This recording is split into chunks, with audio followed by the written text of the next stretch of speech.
Le cube. Forme parfaite, rigoureuse.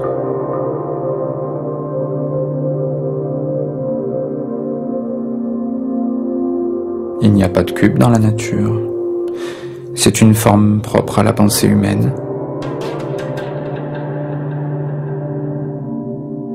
Seul l'esprit humain peut envisager une forme si systématique. 6 faces perpendiculaires, 12 arêtes égales. C'est abstrait, c'est parfait. Le cube peut donc symboliser l'homme occidental moderne.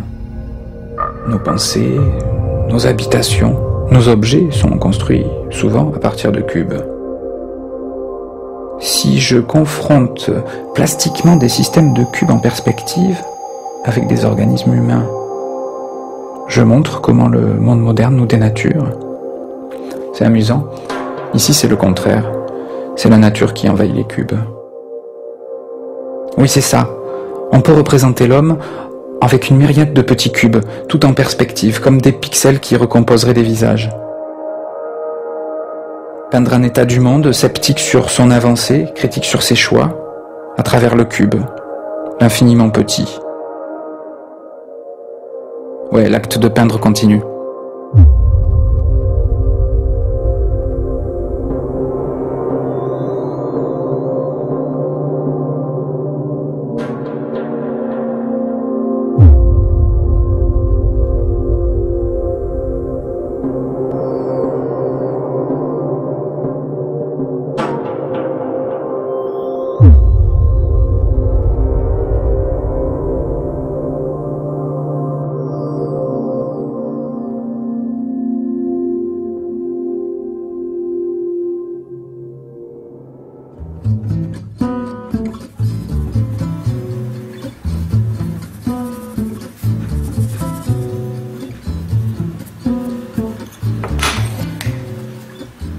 Je m'appelle Nicolas Gall, je suis peintre. Ça fait à peu près 20 ans que je travaille la peinture à base de perspective. Donc j'ai commencé, j'étais ado, par tracer des labyrinthes, puis petit à petit la vision du corps en décomposition de cubes s'est imposée à moi en m'interrogeant sur la fonctionnalité du corps dans la peinture. Donc l'intérêt de travailler sur la perspective pour moi, c'est d'avoir une toile qui est en 2 dimensions, qui petit à petit s'ouvre sur un monde comme une fenêtre. Donc je rentre dans la toile et à partir du moment où la toile se creuse, c'est un instant vraiment sympa. En ce moment, je travaille plutôt sur des visages, mais il y a eu des corps entiers, des fragments, et ça me permet d'avoir une espèce d'objectivité par rapport à l'image. Donc le but, c'est de choisir une image qui fonctionne bien et d'arriver à la traduire avec cette pixelisation en 3D.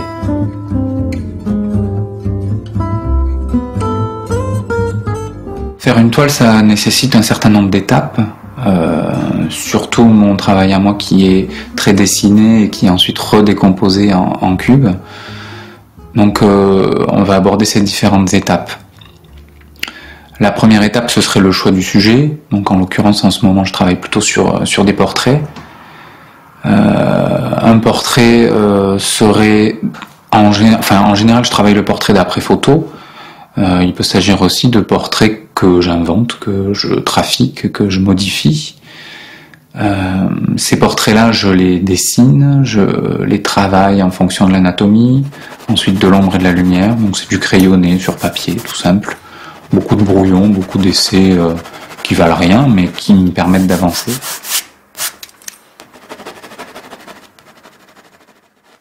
Donc là, je suis en train de faire l'esquisse préparatoire pour positionner mes ombres et mes lumières. Donc l'anatomie est déjà tracée. Et avec une grosse craie, j'essaie de positionner mes ombres pour pouvoir remplir ensuite au pinceau, puis à l'aérographe au noir. Donc la phase du croquis préparatoire, c'est une phase intéressante puisque c'est là où tout se dessine, tout se joue. Le cadrage, le choix du sujet aussi, là où je vais accentuer les ombres, là où je vais respecter aussi la réalité d'une photo ou d'un visage, où c'est là où la subjectivité et peut-être même l'expressivité peut intervenir.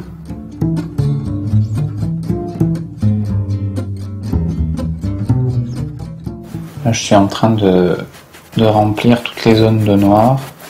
Le but étant de faire ressortir le visage de l'ombre, donc il me faut des zones de noir bien délimitées et si possible bien accentuées. Et ensuite, je verrai ce que ça donne en les floutant à l'aérographe, voir si j'arrive à avoir vraiment un rendu organique pour pouvoir après le décomposer avec mes facettes de cubes. Donc toute cette peinture-là, elle se place dans une recherche, dans une espèce de quête pas d'une image nouvelle, mais qui pourrait se positionner dans une démarche d'histoire de l'art. J'ai aussi une formation d'historien d'art. J'ai fait plusieurs années d'études d'histoire de l'art contemporain. Et voilà, mon intérêt, c'est quand même de me placer dans une réflexion et pas que dans une esthétique, d'avoir une symbolique et d'avoir un sens derrière mes toiles.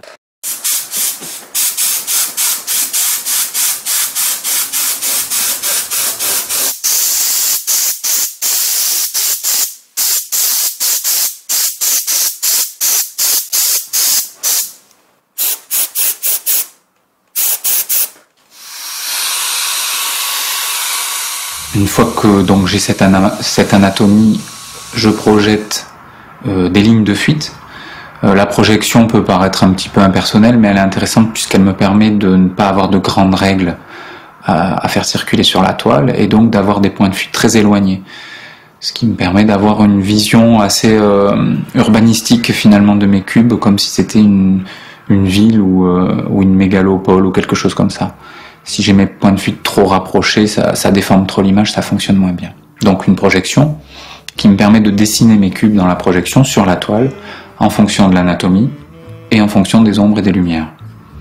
La projection des lignes de fuite, c'est un élément important puisque ça me permet de travailler mes cubes de façon très très proche de l'anatomie, donc décomposer l'anatomie en cubes, et d'accentuer mes facettes côté ombre ou côté lumière, de manière à avoir au final une sortie du visage comme si c'était un clair-obscur, puisqu'en ce moment je travaille plutôt l'émergence de visage du noir.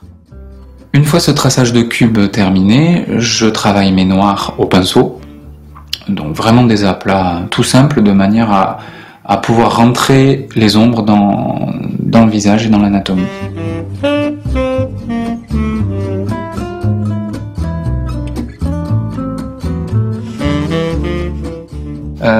Donc là je suis en train de commencer à remplir, à colorier finalement les cubes, facette par facette. Donc pour l'instant c'est facile puisqu'il s'agit juste de redétourer les zones d'ombre pour bien définir la silhouette des choses. Après ça se corse puisque chaque facette doit être à la teinte la plus parfaite pour donner au final un aspect arrondi, voire organique. Le problème des cubes, c'est qu'on a une vision très très rapprochée des choses. Donc ça me fait une décomposition de l'image. Pour l'instant, on la voit encore, mais au bout d'un moment, je la perds. Je perds le côté réaliste, je ne sais plus du tout où j'en suis. Et donc mon petit secret, c'est que je suis très myope, ce qui peut présenter un désavantage. Dans mon cas, c'est un avantage. C'est-à-dire que quand j'enlève mes lunettes, je vois flou. Et donc je ne vois plus les cubes, je vois plus que le visage.